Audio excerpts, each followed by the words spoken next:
Candice. Well, I tell you what, it's Spiritual Conversations, episode 32, and we're doing things a little different this time.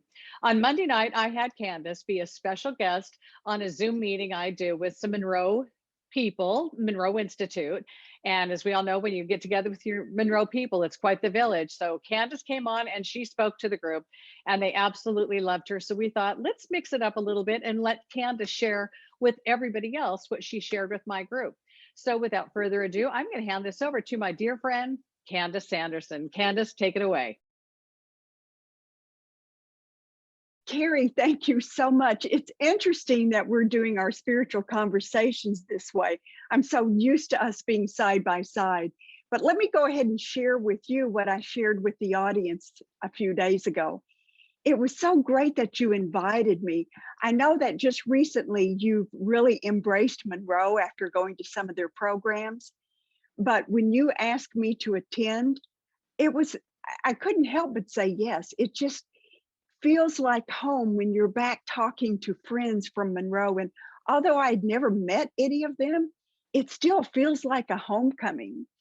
It was great because I was able to share with them things that happened to me. Now, you know my story, but most of them didn't. You see, back in 2013, during a 10-minute drive to work, my life changed, and it's all due to Monroe Institute. Let me share with you what I shared with them on how it happened. I was on my way to work early one morning before sunrise. There's hardly any traffic on the road this time of day. I felt like my car was on automatic pilot. I mean, I'm sitting back driving, but I really wasn't paying attention to the road. I was too busy being in my head, running through the day's schedule. I had back-to-back meetings, no time for breaks, but my biggest concern was, oh my goodness, how could I squeeze in enough time to eat lunch? Little did I know that something was about to happen, something that would change me forever. You see, out of the blue, a thought just dropped into my awareness. My first thought was, what is this? I mean, right away, I knew it didn't come from me. It was more like a thought that was for me. This was August 28, 2013. The message said, when you look at a flower, it's at its peak when it's open. A flower is a flower. So taking the word flower and hyphenating it. And then the message said, a plant draws energy from deep within Mother Earth, and then it ascends toward Father Sky. When it's in perfect alignment with Source, it produces a flower. The message continued, and it said, this is also true for humans. When humans allow their energy to flow, they open to potential growth. And the message ended with, let us all be flowers of energy. Well, I didn't know what to think of this. The words, the vocabulary, even the phrasing, I knew wasn't mine. I didn't use terms back then like Source, Mother Earth, Father Sky. So what was this? You've got to realize who I was back then, a grounded, down-to-earth psychologist. If I couldn't measure something with my physical senses, well, it didn't exist. Science was my religion. All of my training as a psychologist had taught me to look at what's wrong. So I did. My first thought was, what's wrong with me? Have I become psychotic? So as my heart is pounding in my chest, in my head, I'm running through the criteria for psychosis listed in the DSM-5. That's our manual of disorders that we use to diagnose mental conditions. And then I took a deep breath. I knew I was oriented to time, place, and person, yet I couldn't explain what had happened. So I did what many of us do when we're presented with a situation like this that's puzzling. I dismissed it. I didn't think about it. Now, this is not uncommon. When we're confronted with a novel situation, something that's never happened to us before, we have nothing to work with. We have no information. We don't have any data files stored in our brains that would tell us how to respond or how to process this new situation. So when we're operating with no background experience, nothing to guide us, it's like searching in the dark. So it's easier to bring in denial, a defense mechanism that helps us resist what we don't know or what we don't want to see or deal with. And that's exactly what I did. Instead of realizing that this was a significant event, possibly one of the most significant events of my life, instead I dismissed it. After all, I had much more important things to do, like getting to work an hour early. A few minutes later, I pulled into the empty parking lot at work. I gathered my belongings, headed toward the building, but I was distracted. Something stopped me, dead in my tracks. I turned to my right to see what it was, and that's when I saw it. I was face to face with a tree. A tree. I was looking at a royal poinciana tree. Now, I've passed this tree hundreds of times before, but something was different this time. The tree called to me, it beckoned me. So I walked to this tree, this beautiful subtropical tree that is covered in vivid red-orange blossoms that look like orchids. And from its gnarly trunk, there's these beautiful wide-spreading branches that curve upward, forming a stunning canopy. It was absolutely magnificent. The sun was rising. Beams of light filtered through the leaves of this tree, creating these mesmerizing patterns of shadow and light on the ground. And I stood there, gazing at this tree in awe, with wonder. And here we go. Now, Carrie knows me well enough that when I step into these energy frequencies, sometimes the tears start to flow. And luckily, I am smart enough to keep a box of tissues close by. So as I'm gazing at this tree, I realized here I was alone, yet I had the oddest and most inspiring thought. I wasn't alone. This was not just a living tree, but a sentient being as much alive as I was. I stood there. Time seemed to stop as I just soaked in this tree's beauty. I don't even think I was breathing. I was suspended in a space where time did not exist. Yet, while frozen in this realm where time could not be measured, I felt alive. I felt more alive than I ever had in my entire life. Suddenly, my focus shifted to a tiny bud, a bud that had not yet flowered. My thoughts returned to some of the last words I had just heard on my morning commute. Let us all be flowers of energy. Any doubts I had had about the message dissipated. And on some very deep yet undiscovered level, I knew I had been guided to this tree to see this unopened bud. I knew this unopened bud represented me. It represented us, potential. We are the flowers. We are the flowers of energy, just waiting to bloom.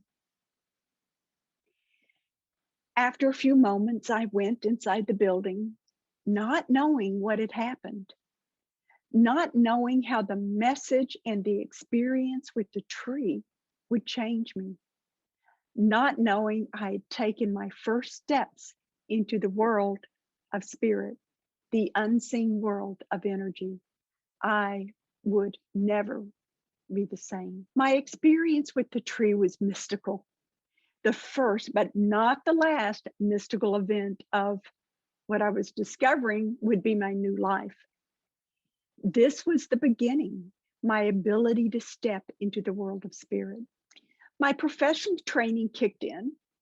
I rushed into my office, turned on my desktop computer so I could document everything that happened.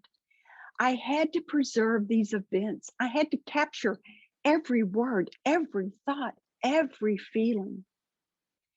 What I couldn't have known and didn't know at the time was that these were steps leading me farther away from what had been my normal life. I began to realize there were aspects of life that I knew nothing about. I had not experienced them until that day. And this was so new to me. I didn't have a clue as to what was occurring. I mean, here I was ready to dismiss the message about a flower as nonsense until the mystical experience with the tree. I could not ignore what had happened after that. Now I know that my guides must have been saying, "She didn't get it. What do we do? Quick, bring in the tree. She can't ignore that." But soon the floodgates opened, first starting with people who had crossed over who had messages they wanted me to share with their loved ones. And then it was followed by all sorts of messengers, star beings, religious icons from Buddhism, Native American culture, angels, guides, ascended masters. I learned to view the world through the lens of energy. Then came the lessons on time and how it works, lessons about vibrations and frequencies. I even got tips on how to live life more fully. I even got a glimpse of creation. Imagine that. It didn't take me long to establish a routine. I'd get into my car each morning, buckle up, crank on the engine, and I'd hit record on my iPhone. The words from the messengers would flow. And that's exactly what they were, words, very specific words. Now, I didn't actually hear them with my physical ears, but they were so specific when they came into my awareness. It was as if I had heard them. The messengers told me what to say. It was just like dictation. If I made a mistake, they would say, "Strike that," followed by the correct word. They told me what punctuation to use, when to start a new paragraph, and even how to spell and pronounce unfamiliar words. I would record messages during that early morning commute, but sometimes the messages would arrive early, like when I was still in the shower, and I would say, "Whoa, hold off, wait, not now." And they would wait. In the evening, when I would come home, I would transcribe the dictation. And soon I had over 100 pages of typed messages, and many of those I could verify. Let me wrap up by speaking about why the messages began. That's really a long story, but I'm going to shorten it. Let me tell you where I was 2 weeks before that eventful commute to work. Monroe Institute, attending a program called Lifeline. Lifeline, that's a graduate level program, and the frequencies take you to a place of expanded awareness. In Lifeline, you end up going to a place where you find newcomers. Newcomers are souls who have recently passed to the other side. We were there to help them complete that final journey. We were to help them get to the park, or what Bob Monroe referred to as Focus 27. In my own language, we would call that heaven. I cannot think of a more selfless service than to help someone with their final transition. But I didn't attend it for that. I'm a little embarrassed to say. I did it because Lifeline was a prerequisite for another program I wanted to attend. I didn't enter the program with expectations. I really didn't have any desire to do retrieval work. What was retrieval anyway? Were we really retrieving parts of ourselves? Were we really retrieving souls of other people, real people who had passed? I'll never forget that first exercise. I'm in my check unit, and at Monroe, a check unit is like a single-size bed that looks kind of like a sleeping berth on a train. You have heavy curtains that you close, and you're in complete darkness. So there's no distractions. I'm listening to the exercise on my headphones, and the person on the headphone says, find someone who needs help. And nothing happened. That didn't surprise me because you see, back then, I loved all the spiritual stuff, but I wasn't very good at it. Other people were, but not me. But for reasons I can't explain, I reached outside of my unit and I fumbled for my phone. I brought it in, opened the recording app, and hit record. Out of the blue, I spoke a man's first and last names. Then followed by a city and state, actually Topeka, Kansas, a place I've never been. And next came another proper noun. I didn't know what that name was, but for whatever reason, I knew what it was not. I knew it was not a family name. I had no idea what was going on, but I just went with it. You know, I thought, isn't it funny how your mind just invents things? Curious. When the exercise ended, we were all called to gather together to debrief our findings. My phone was already in my hand, so I thought, I'll just Google this man's name. And almost as an afterthought, I typed in the word obituary in the search bar. Within seconds, there was his death notice. I could not believe it. Not only his first and last names, and Topeka, Kansas, and a detail that I didn't discover until years later when I was researching him to include this story in my first book. He had passed exactly 3 months before, to the day, on the day of the retrieval. Then I saw that other personal name, the one that I knew wasn't a family name. Guess what? It was his place of business. Then something from the online death notice jumped out at me. It was new information. I hadn't picked up on it, but it was actually more important than any information that I had received.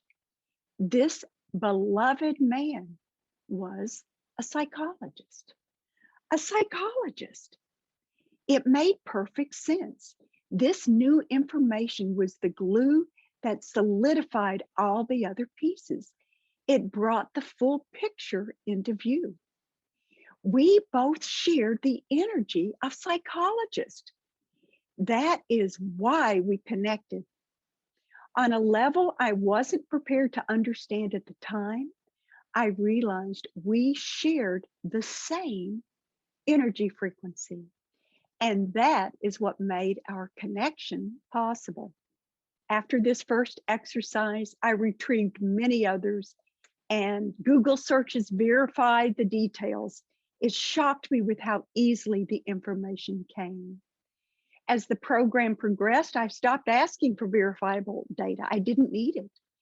Instead, I started gathering groups of people, whatever way I could, and I brought them with me to the other side, to Focus 27.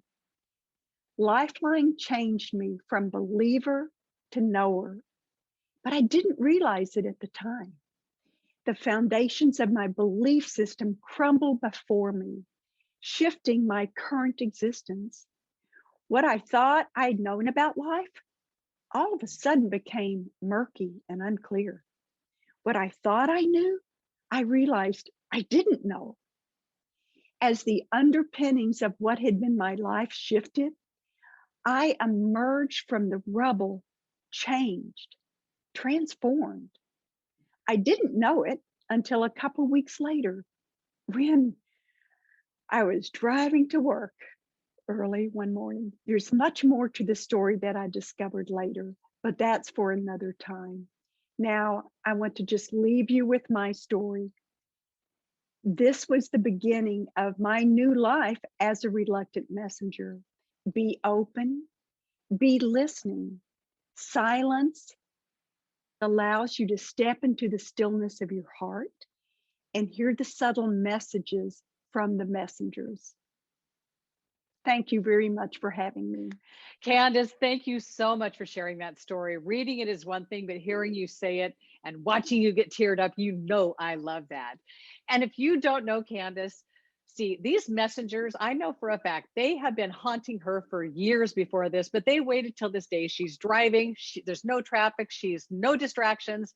It's like, lady, you're gonna listen. She finally heard and paid attention. The tree verified it. So thank you so much, Candice. That's a beautiful story.